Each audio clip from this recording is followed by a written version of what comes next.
Урматтуу Говори ТВ мультимедиалык маалымат агенттигинин жетекчилиги жана жалпы жамааты сиздерди 5 жылдык юбилейиңиздер менен Саламаттык сактоо министрлигинин атынан жана жеке өзүмдүн атымдан чын жүрөгүмдөн куттуктап кетем.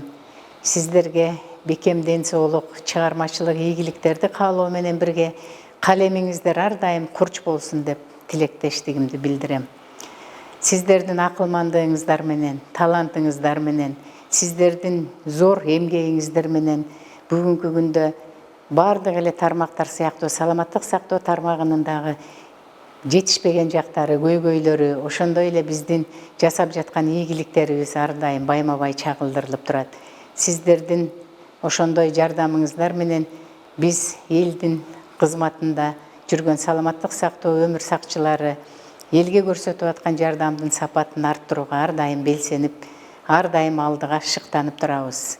Сиздерге дагы бир жолу майрамыңыздар менен, куттуктоо менен ар дайым үй бүлөңүздөрдө, жалпы жамаатта бакубат, бактылуу жашоону каалайм.